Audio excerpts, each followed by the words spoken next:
Welcome back to our Steven. You're just in time, and today, from a manager learning what too much work really means to a company forced to pay triple their expenses, we've got some satisfying malicious compliance stories, all starting with a post titled, Sausage, Egg, and Cheese Biscuit. My mom was an overnight manager at a truck stop. She regularly had to deal with drunks and the obnoxious Sunday morning crowd. There was a man that came in every Sunday morning very early. No sooner than his order would hit the window, he would start yelling loudly, "Is it done yet? Where's my food?" and other rude things. The staff cringed when he walked in. My mom had enough. This particular Sunday, after a very rough Saturday night full of drunks, this man walks in with his usual crew and sits at his usual table. Just like clockwork, he started yelling as soon as his ticket hit the window. Mom threw a biscuit on the plate, added a piece of cheese, raw sausage patty, then cracked an egg and added the top part of a biscuit. She took him his order personally, slammed the plate down in front of him, and calmly asked him if he wanted his food now or if he wanted it cooked.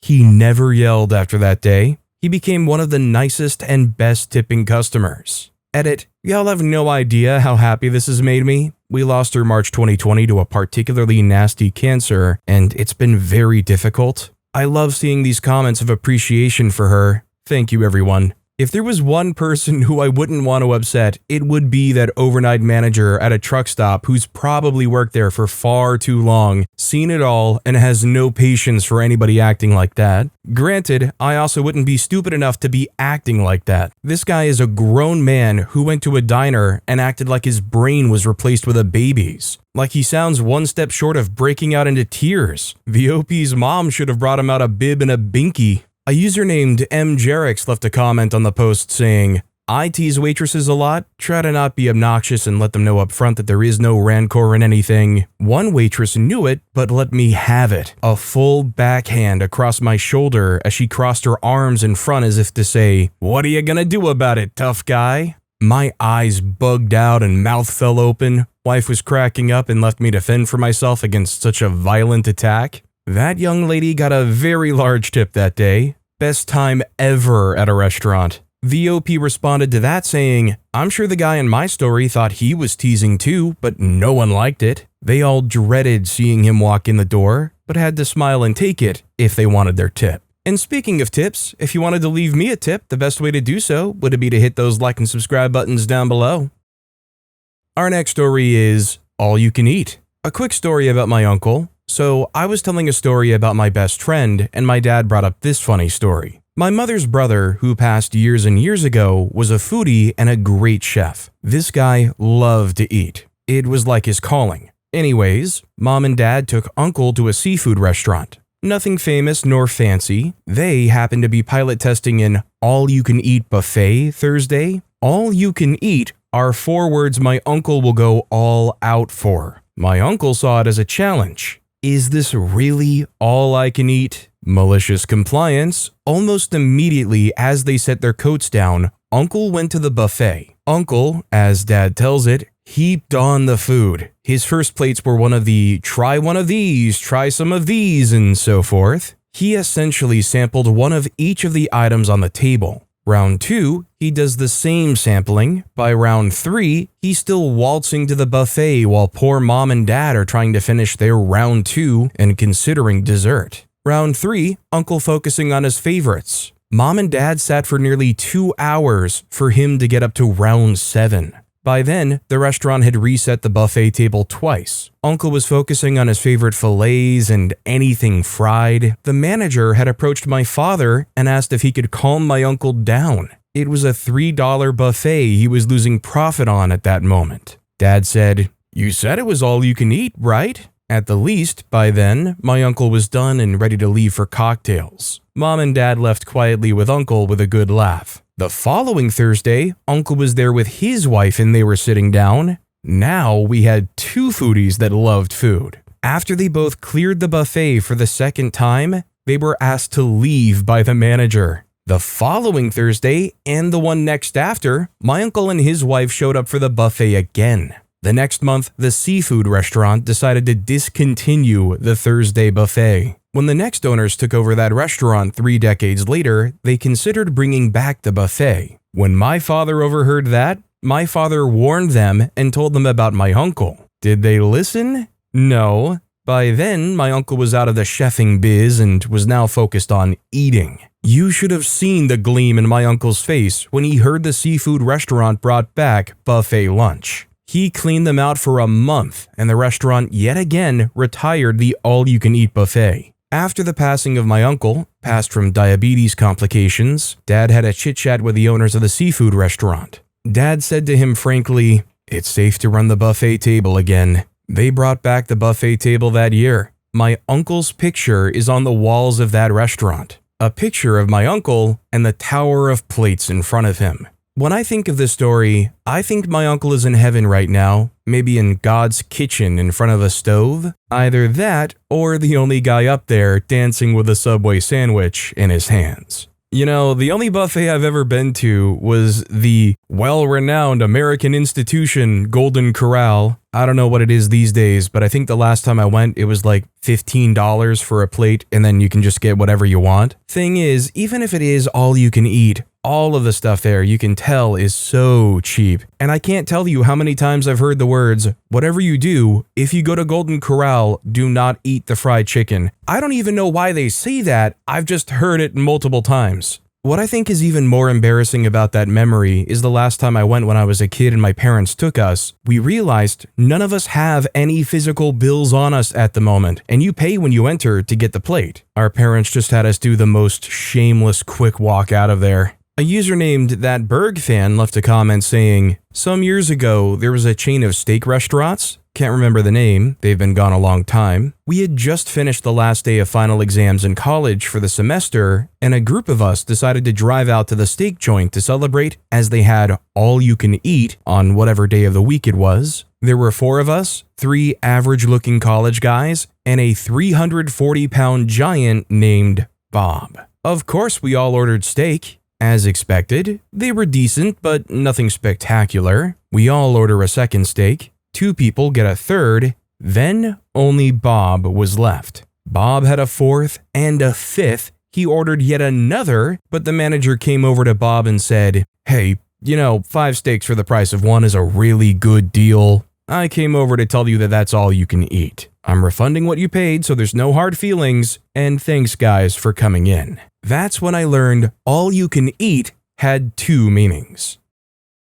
Our next story is, my line manager told me to tell her when the workload assigned to me by her was too much, so I complied in front of everyone. This story starts 3 years ago when a new line manager arrived at our office. I work in a big institution, and I knew this person from before. I was very happy when she arrived, as she's a pragmatic person that triggers virtuous mechanisms to improve our work environment. After the first 6 months, she started demanding more, imposing more work. Sometimes activities to show we are good were prioritized compared to technical ones. I started working under constant pressure, without seeing the light at the end of the tunnel. The more I was doing, the more I was required to do. I was kind of complaining about it, and she told me, "It is your responsibility to tell me when it is too much to handle. I ask you because you deliver high-quality outputs. But if you want, I can ask someone else. But I know you, and you need a little push to work." For me, that I'm a hard worker with a good career and the respect from all the institution, I saw all this as putting the blame on me,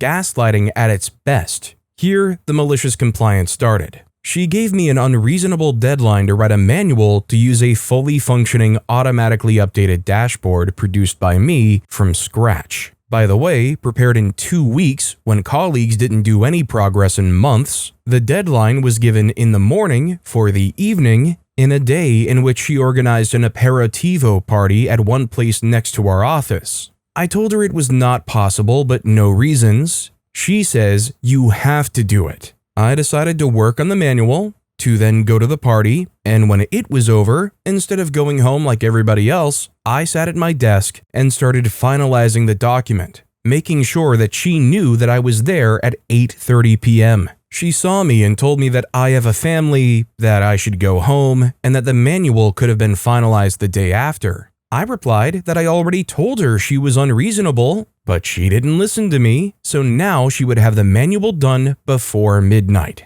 And I did it. The day after, she called me into her office, saying that it was unnecessary to work till late and that I needed to take care of myself and my family more. I replied that I told her no, but she wasn't accepting this, and this is the result thanks to her. So she sent me to a mental coach to learn how to have a proper work-life balance. The coach analyzed my situation, and she immediately understood that I was fine. So she asked for a meeting with me and my line manager, and here is the surprise. My line manager told the coach that pushing people to do better is the only way to improve as a person. And the coach asked, "So you're not satisfied with his work?" And the line manager started saying that I was the best of the whole office. The following meeting with the coach was her saying, "What a piece of crap your line manager is. You don't need work-life balance sessions. You need how to put boundaries sessions." 8 sessions to work on real and hypothetical work situations to literally learn how to repeat what she was saying to me in a way that looked wrong. Then the opportunity came on a silver plate. During a unit meeting with all my colleagues present and in a period of very high workload because of routine activities, she asked me to take on 2 new projects. I replied, "If I understand correctly, you want me to do this and that while we still have to carry out mandatory tasks A, B, C, D, E, F, and G? Okay, no worries. I can do your new tasks with a deadline in 6 months. Forget that I'm going to do it before then because I have to maintain high quality standards and a work-life balance. Take it or leave it." Once she was put in that corner, she had to accept my timeline. She tried a couple of times to push her agenda again, but I always reminded her of the agreement we had made before. From that moment on, she stopped assigning me extra work. Or at least, she stopped doing it without first asking me what I was doing, how heavy my workload was, how much time the new activity would take, etc. After 1 year, right now, I'm even working on a project she doesn't know I'm doing. I'm doing what is really needed at my own pace and not all the crap she wanted me to do. She cannot complain because my optimization and efficiency gain projects are real. And I gained my life back. Thanks, line manager, for the mental coach you asked the institution to pay for me. You wanted her to make me work at your pace, but she taught me how to stop you. Kiss, kiss. I feel like this is almost roundabout malicious compliance. It's like conspiring with the mental coach to finally comply with what they originally asked for. Also, did anybody else out there get an image of OP running on a beach early morning with the mental coach like, "You gotta put her in a corner. You gotta tell her the realistic expectations of your time and work-life balance. You need to set boundaries." All with the beautiful 80s soundtrack of "You're the Best Around" playing in the background. A user named Communication Deer left a comment saying, "This is barely malicious, more like your line manager freaking around and finding out." Edit, because the impact didn't come from staying late, which is not really compliance after your line manager said to go home, but how one can be compliant with conflicting orders anyway, but from communicating in front of witnesses. In any way, good for you. The OP responded to that saying, "True, but also true that I did exactly what she told me to do. I said no to her. She didn't expect this to happen. I showed her the consequences of it. I participated with the mental coach program she wanted me to do, and I said no again, but in a more effective way." Our next story is, deny my expenses? Fine, you can pay more than triple. This is a quick and dirty one. I'm based in the UK and often have to travel for work via train to our head office. I typically get public transport to the train station. I live in walking distance to local connections and just pay the nominal amount for public transport tickets myself. One particular journey, shortly after moving house, I decided to drive to the station and leave the car there. I needed to get back for an appointment when my return train got in and wanted the car there to make it on time. Like a good little employee, I submitted my expenses, including the car park receipt, around 20 British pounds, which cost significantly more than the usual public transport ticket. Eagerly waiting reimbursement, I was disappointed to get an email advising, As per travel and expense policy, I was unable to claim driving-related expense without completing a specific driving for work attestation and supplying updated car insurance proving my car was insured by me at cost to me personally for driving for work, not commuting, which essentially this was. Fine, I thought. You know what? You keep that 20 pounds. But if we're going to force compliance with a travel and expense policy, two can play that game. Suddenly, all the 2-hour, 52-minute trains were inconvenient, and I had to book different, slightly longer 3-hour, 4-minute trains, marking them, under the travel and expense policy, eligible for first-class travel. Oh, and as my journey time is longer than 3 hours, as per travel and expense policy, I'm now eligible for overnight stays, which of course mean that I can submit expenses for meals as I'm away from home in a hotel for my evening meal, as per the travel and expense policy, and then, of course, reasonable travel expenses, as detailed in the travel and expense policy, also cover taxis for unsociable hours. So unfortunately, that 6 a.m. bus ride is now a 6:30 Uber, and that late night 10 p.m. bus ride when I get home is now also a nice, comfortable Uber, costing around 40 pounds or 10x what I paid myself for public transport tickets. I think I've more than tripled the cost of my having to travel to head office on each trip, purely out of spite over 20 pounds by maliciously complying with the good old, yep, you guessed it, travel and expense policy. I feel like this story actually depends on how big the company is, because if it's smaller, there's obviously going to be maybe room for a little bit more leeway to be given. Maybe you could get staff that would be willing to work with you on something like that. If this is a bigger corporation, it kind of doesn't surprise me that OP is trying to submit for 20 pounds here for something that just doesn't fit their travel and expenses policy. But if this is a big company, and what OP did after the fact ended up being a much nicer experience for OP anyways, is there much love lost there? Realistically, might have just been the push OP needed to have a little bit more R&R on their business trips or whatnot.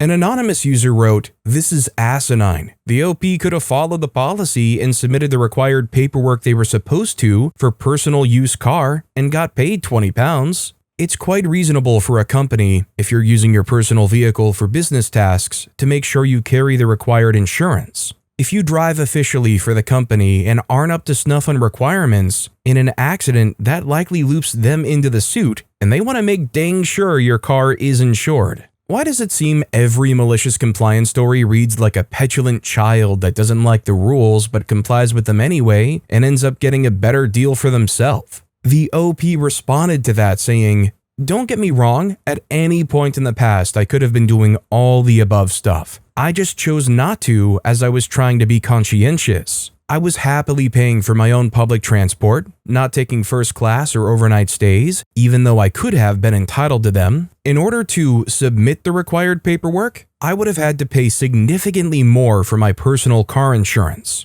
something they don't mention until the end of the paperwork, nor do they reimburse for. The irony is that driving to the station is a shorter journey than my actual commute to my usual office, which is why, in my mind, I'm not driving for work, I'm driving to work. I am 100% reacting like a petulant child, but I guess that's where the malicious part of malicious compliance comes in."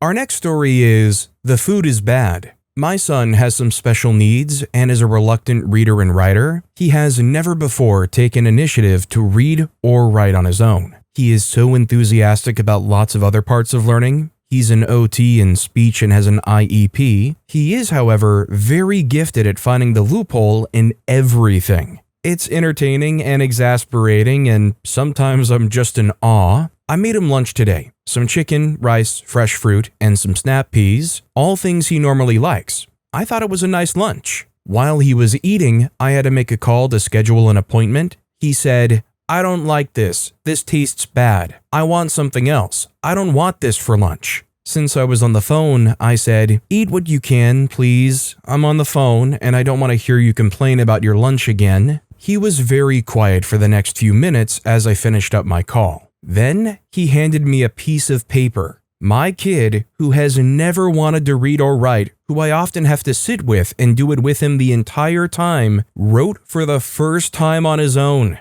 It was a passive-aggressive note. He wrote for the first time to make a complaint. The note said, "The FOD is bad." I'm really proud and a little offended, but mostly proud. And technically, I had not heard him complain about his lunch again, so I'm not able to attach a photo of the note here, but I hung it on the fridge and told him I was very proud of him for writing it all by himself. I just have to say, it's so nice when I can just slip in a random adorable compliance story here. You go, kid. Tell your mom how bad the food she made was. Never has a mom been so pleased to hear their kid say, "I don't like the food you made." A user named PMouseBrown left a comment saying, "Put up a box for complaints and tell them all future complaints must be in writing." The OP responded, "I kind of really love this. Thanks."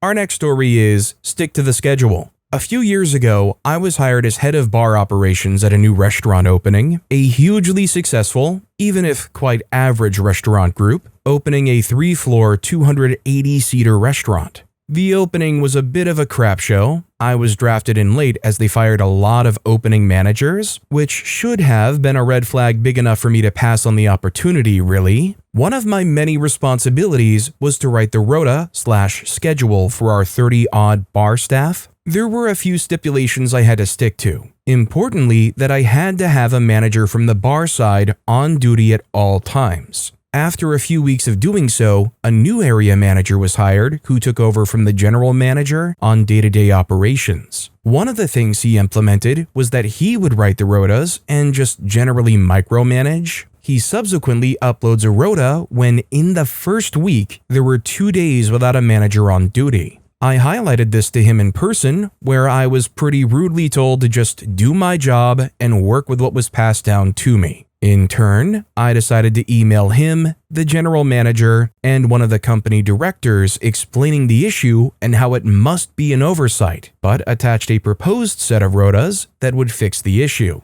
The next day, the new area manager pins me in the office and again tells me how I'm going above my station and should just do my freaking job and adhere to the rota. He said he had amended it and sorted it all, so I did. The following day is my day off. There was no manager on duty and a general lack of staff in the building. My phone starts going off from 8 a.m. and at about 2 p.m., I decided to respond to some of the messages and highlight how I was doing what I was told. The next day, the area manager requests a sit-down meeting with a witness and fires me, something he didn't have approval to do given I don't report to him. I get my dismissal paperwork via email and naturally say I have some issues with it due to the reasons I've outlined and have the receipts to prove it. I ended up getting a pretty decent payout due to being unfairly dismissed. Another few days later, the area manager has moved on from the business with immediate effect. I don't think he was able to find work throughout most of COVID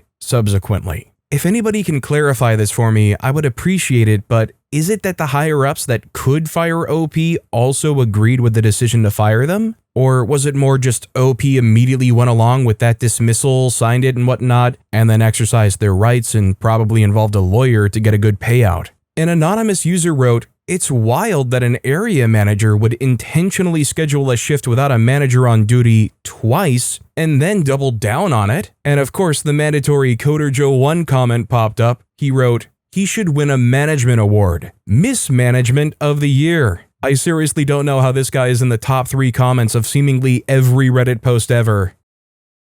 Our next story is, no macros? No problem. I'm an engineer and was contracting for a company some years ago. Part of the work I was doing involved performing the same calculation for 24,000 different cases. This was all done in Excel, and having a formula in 24,000 lines caused the spreadsheet to slow right down and recalculate slowly. I wrote a piece of Visual Basic that would take each one of the cases and calculate it, and then paste the answer in the column, but just as values. It took a while to run, but then it was done, and it didn't slow the spreadsheet down. At the client's request, we were supposed to deliver all spreadsheets as macro-free workbooks. I suggested that we keep a working copy in case we ever had to repeat any of it. I was told, no, save it as macro free. So I did. Fast forward about 6 months, and I was no longer contracting for them. I get a text message. Hi, remember that piece of work you did with the macro? Oh, yes. We can't find the macro. ... Yes, because I deleted it. Remember, at your request, I suggested that I could come in and rewrite it for them. They said that sounded good. I said, but I will be paid, right? To which they said, no, they just want the macro. To which I said, nothing. I can't believe that company would expect that OP would just pull up, get right to work, write that macro for them again, all for free. I mean, it's good to network, it's good to be in good graces with other companies, but that's expecting a lot there. In this day and age, they would probably just turn around and get it vibe coded. Tyrope left a comment saying, consultancy fees for a former employer is 10x former hourly, paid up front, minimum 2 hours, rounded up, non-negotiable. The OP replied, well, they made their choice. Thing is, contractors gossip like anything and that kind of thing gets around, so it isn't just the money they lose having to do it themselves. People think twice about working for them. A user named Storm Beyond Time commented, I was hoping you had a copy and could charge them a few thousand for 5 minutes of copy and paste, which, of course, would be presented as several hours of grueling work searching your memory and hunting for any notes you made. The OP replied, well, of course. And had they been at all logical and professional, they would have seen the benefit in me doing that, i.e., if they ever need to run it again, they could, this time, keep a working copy. I was genuinely surprised. I was working away from home at the time and had taken a contract and company in the same area, so it would have been easy for me to pop into their office on my way back to my lodging and just crank it out, but no. They only had one client, and they had them over a barrel basically with most of the jobs they did. I always thought they should expand into other businesses, but they never did. Our next story is, Boss Doesn't Understand Outlook. Happened over a decade ago, before workplace chats were a regular thing. My boss at the time was an old-timer. I'm pretty sure he was past his retirement age. No grudge against that. He was very good at most aspects of his job, just set in his older ways. Often, I would have to call a meeting with our colleagues in Japan with him included. For various reasons, he would get upset if I scheduled these without talking to him first about his schedule, even though his calendar showed him as free. He insisted that I have this check-in directly with him in his office. The problem is, he wasn't always there. So what I would do was just send him an Outlook meeting invite to just him and him alone for the time I proposed to have this meeting. It was convenient because I was already looking at his availability in Outlook. He could accept if he works, and then I could update the meeting with everyone else needed. He sees this and hollers at me to go to his office. He's a pretty big, loud dude, so everyone in my vicinity hears. He proceeds to ream me out for not doing what he asked. I'm sure he didn't understand that he was the only one on the invite and he wasn't appearing to decline the meeting in front of everyone. I tried to explain, but he then proceeds to say, under no circumstance should I book a meeting with him without chatting with him in person. Sure enough, a day or two later, a very important meeting request comes through for that afternoon with some higher-ups, and he's not around for me to talk to as it was later in the day. My manager's number 2, who heard the minor fiasco above me, takes me aside and says, I know what he just yelled at you about, but I think you should just book that meeting. He didn't even need to be there, it was just proper for him to attend. Needless to say, I didn't, quoting what Boss Man said, and that meeting never happened that day. I vaguely remember him losing a few points for not being able to have this meeting, but nothing nuclear. I'm gonna be honest here, I'm feeling actually a little kind of annoyed about this one. Just when it started to get good, OP built up that this guy was here for far too long, could have retired, meetings with people in Japan and interesting things like that. They wrap it up with, yeah, well, nothing really happened, but I didn't schedule the meeting. Our next story is, oh, you want me to be thorough? You got it. So I used to have this manager who was obsessed with thoroughness. Every task, every report, every email. Be more thorough, he would say. At first, it was just minor tweaks, but soon it got out of hand. He started rejecting reports for not having enough detail, even when the numbers were completely self-explanatory. One day, I submitted our usual weekly report, simple, clear, and to the point. He sent it back. Not thorough enough, resubmit. All right, if thoroughness is what he wants, thoroughness is what he's gonna get. I rewrote the entire report into a 20-page epic. I included a detailed breakdown of every number with footnotes, a section explaining why negative numbers exist, because math, an entire appendix on the history of our software vendor, a glossary, just in case anyone forgot what profit meant, a disclaimer. In case of an unwanted event, these numbers may become irrelevant. I sent it off and waited. A few hours later, I got a one-line response. This looks good, but next time, keep it simple. Oh, so now we like simple. Sure thing, boss. Here's the thing about OP's malicious compliance here, though. The guy kept pushing more detail, not thorough enough, more detail. And then OP submits this 20-page epic full of anything you could possibly cram into those 20 pages. And the guy's response is, looks good, but keep it a little bit more simple. If I'm OP, I'm looking at that 20 pages full of irrelevant stuff, and I'm trying to figure like, what one or two things do I cut from this and still send a 15-page epic in next time? Maybe just cut the disclaimer from the next one, see if he has any notes then. Cause it's just, if I'm OP, I would want my manager to be a little bit more thorough, a little bit more detailed about what they don't need to put in there. But before I go and be more detailed than I need to be, that's all the time we have for today. Now, if you want to hear some more crazy malicious compliance stories, why not check out that video on the left of the screen right now? Or you can check out my latest video on the right of the screen. That said, I'll see you all next time, while hopefully being plenty thorough with some more stories.